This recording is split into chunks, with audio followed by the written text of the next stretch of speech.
కౌలు రైతులకు బీమా రుణాలు, కౌలు రైతులకు బీమా, కౌలు రైతులు ఎదురు చూస్తున్నారు రాష్ట్రంలో, మరి రుణాలు ఇవ్వమని కోరుతా ఉన్నారు.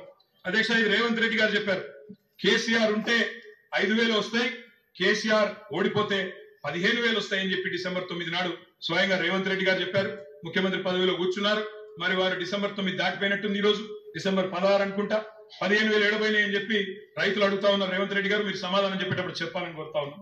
అధ్యక్ష వారు చెప్పారు బీసీలకు 1,00,000 కోట్లు, బీసీలకు సబ్ ప్లాన్ తెస్తాం, బీసీలకు ఎంబీసీ మంత్రిత్వ శాఖ తెస్తాం, బీసీలకు మేము బ్రహ్మాండంగా 1,00,000 కోట్లు కేటాయిస్తాం, సబ్ ప్లాన్ తెస్తామన్నారు. నిలబెట్టుకోండి, వెల్కమ్ చెప్తాం, తప్పకుండా స్వాగతిస్తాం. మోస్ట్ బ్యాక్వర్డ్ క్లాసెస్ కి స్పెషల్ మినిస్ట్రీ పెడతామన్నారు. అధ్యక్ష బీసీ డిక్లరేషన్ లో మోస్ట్ బ్యాక్వర్డ్ క్లాసెస్ కి స్పెషల్ మినిస్ట్రీ అన్నారు. ఇప్పటిదాకా కదలికున్నట్టు లేదు. వారికి నేను గుర్తు చేస్తా ఉన్నా, రాష్ట్రంలోని బలహీన వర్గాలు చూస్తా ఉన్నారు, సమాధానం చెప్పేటప్పుడు చెప్పాలని చెప్పి నేను కోరుతా ఉన్నా. మైనారిటీలకు sub plan, minority sub plan అన్నారు. బడ్జెట్ సెషన్ లో ఉన్న తెండి తప్పకుండా మైనారిటీలకు బీసీలకు సబ్ ప్లాన్ తేవాలా, తేకపోతే తప్పకుండా ప్రధాన ప్రతిపక్షంగా మైనారిటీల తరఫున బీసీల తరఫున గొంతు విప్పుతామని చెప్పి కూడా నేను తెలియజేస్తా ఉన్నాను. అధ్యక్ష ఆటో డ్రైవర్లకు నెలకు 1,200 ఇస్తాం, బోర్డు పెడతామని చెప్పి రాహుల్ గాంధీ గారు చెప్పారు. తప్పకుండా నిలబెట్టాలా. 7 లక్షల మంది ఆటో డ్రైవర్లకు ఇస్తామన్నారు, నిలబెట్టుకోవాలని చెప్పి నేను కోరుతా ఉన్నా. రాష్ట్రంలోని తమ్ముళ్ళు ఎదురు చూస్తా ఉన్నారు. మొదటి కేబినెట్ లో మెగా డిఎస్సి అన్నారు, అతి లేదు గతి లేదు. అదేవిధంగా జాబ్ క్యాలెండర్ అన్నారు, టీఎస్పీఎస్సీ ప్రక్షాళన అన్నారు. మరి దాని మీద కూడా తప్పకుండా చెప్పాలి. అధ్యక్ష ఇంకా చెప్పారు అధ్యక్ష, మొదటి ఏడాదిలో 2 లక్షల ఉద్యోగాలు భర్తీ చేస్తామన్నారు. ఆ ఉద్యోగాల వివరాలు ప్రకటించాలని చెప్పి నేను డిమాండ్ చేస్తా ఉన్నా, తప్పకుండా చేయాలని చెప్పి కోరుతా ఉన్నా. ఇక మా సోదరుడు వివేక్ గారు కూడా మాట్లాడినారు అధ్యక్ష. మా వివేక్ అన్న కూడా చెప్పిండు 40,000 ఉద్యోగాలు ఇస్తా చెన్నూరులో అని చెప్పిండు అధ్యక్ష.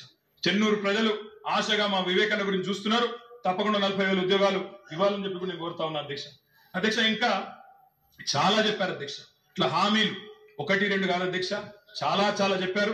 మీ వెల్కమ్ ఇట్, మీరు నిలబెట్టుకోండి, తప్పకుండా నిలబెట్టుకోండి, తప్పకుండా బ్రహ్మాండంగా పనిచేయండి. మేము చేసిన దానికంటే ఎక్కువ పని చేయండి, మేము చేసిన దానికంటే ఎక్కువ పేరు సంపాదించుకోండి. 64 కాకపోతే ప్రజలు మీకు ఇంకా ఎక్కువ ఆశీర్వాదం ఇస్తారు, తప్పకుండా చేసుకోండి, మాకు అభ్యంతరం లేదు. అధ్యక్ష ఇంకొక మాట గవర్నర్ ప్రసంగంలో చెప్పారు అధ్యక్ష, మాకు చాలా విచిత్రం అనిపించింది. అమరుల త్యాగాలు, బలిదానాలు ఎవరు అధ్యక్ష, ఎవరి వల్ల చనిపోయినారు ఈ అమరులు? యాదిరెడ్డి అనే తమ్ముడు ఢిల్లీకి పోయి ఎవరి పేరు రాసి పెట్టి చచ్చిపోయినాడు అధ్యక్ష. ఇక్కడ ఉన్న వాళ్ళకి వినబడతలేదు మా ఆర్తనాదాలు అని చెప్పి ఢిల్లీకి పోయి రాసి చనిపోయిన మాట వాస్తవం కాదా అధ్యక్ష? తెలంగాణ ఉద్యమాన్ని అనగా తొక్కింది ఎవరు అధ్యక్ష?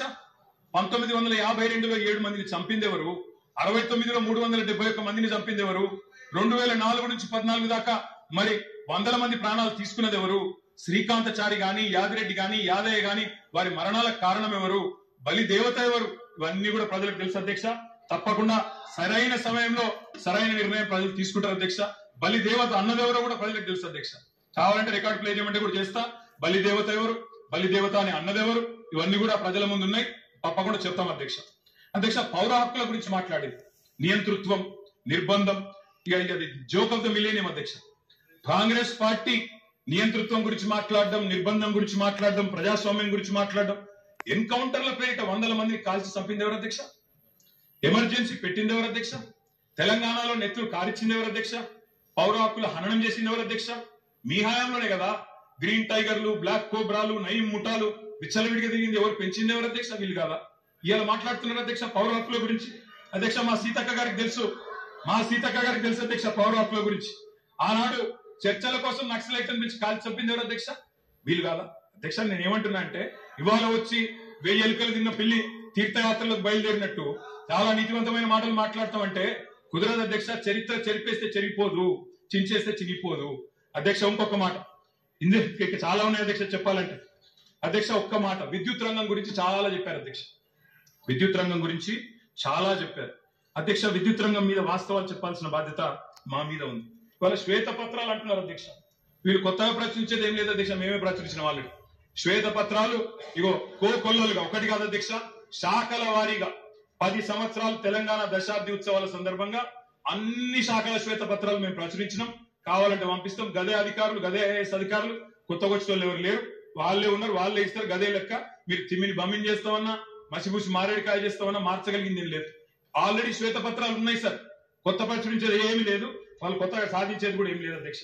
అధ్యక్ష ఆనాడు కాంగ్రెస్ పరిపాలనలో ఎట్లా ఉండేది అధ్యక్ష? విద్యుత్ రంగం కాలిపోయే మోటార్లు, పేలిపోయే ట్రాన్స్ఫారంలు, ఎక్కడికక్కడ మొత్తం లో వోల్టేజ్ సమస్యలు, దొంగలు వచ్చే కరెంటు కోసం, అర్ధరాత్రి వచ్చే కరెంటు కోసం బాయి కడవై పండుకునే పరిస్థితులు. ఇప్పుడే ఇందాక రేవంత్ రెడ్డి గారు మాట్లాడింది నేను చెప్పాను అధ్యక్ష. ఆఖరికి ఎవరైనా చనిపోతే నెత్తి మీద నీళ్లు చల్లుకుందామంటే నీళ్లు లేని పరిస్థితి అధ్యక్ష. మరి ఇది నేను చెప్తున్న మాట కాదు అధ్యక్ష. ఈనాడు పేపర్లో రాసిన వార్త 2009 నుంచి 13 మధ్యలో 2009 నుంచి 13 మధ్యలో 4 ఏళ్లలోనే 8198 మంది రైతులు కరెంటు షాక్లతో అధ్యక్ష.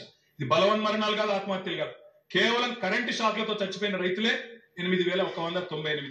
ఇవాళ 55 ఏళ్ల చరిత్ర తీస్తే చక్రొచ్చి పడతారు. నేను చెప్పాలి, నేను దాని జోలికి కూడా పోను అధ్యక్ష.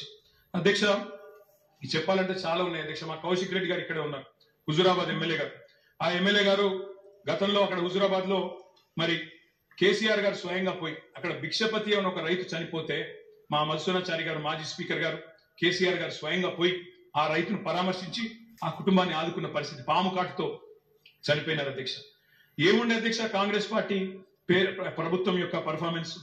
పరిశ్రమలకు వారానికి 2 రోజులు పవర్ హాలిడేలు, రైతులకు ఏనాడు 5-6 గంటల మించి కరెంట్ ఇయ్యలే, ఎప్పటికప్పుడు మూతబడ్డ వేల కార్ఖానాలు, ఇక రాస్తే రామాయణం అంతా చెప్తే మహాభారతం అంతా అన్నట్టు సబ్ స్టేషన్ల ముంగడ ధర్నాలు, ఇక ఎక్కడికక్కడ ఎండిపోయిన వరి చేన్లు మకంకులతో రైతుల రాస్తారు రోకోలు. అధ్యక్ష, ఆనాడు విద్యుత్ శాఖ మంత్రిగా, ఆర్థిక శాఖ మంత్రిగా రోషయ్య గారు ఉండేది అధ్యక్ష, కొనిజేటి రోషయ్య గారు స్వయంగా ఒకసారి స్టేట్మెంట్ ఇచ్చినారు. ఏమని? నేను కనుక సంవత్సరంన్నర లోపల విద్యుత్ వ్యవస్థను చక్కగా చేయకపోతే ఉరేసుకుంటా అన్నారు అధ్యక్ష. ఇదే శాసనసభలు. సంవత్సరంన్నర తర్వాత తుమ్మల నాగేశ్వరరావు గారు ఇంకా పెద్దలు వారందరికీ తెలిసి ఉండాలి, గుర్తుండాలి.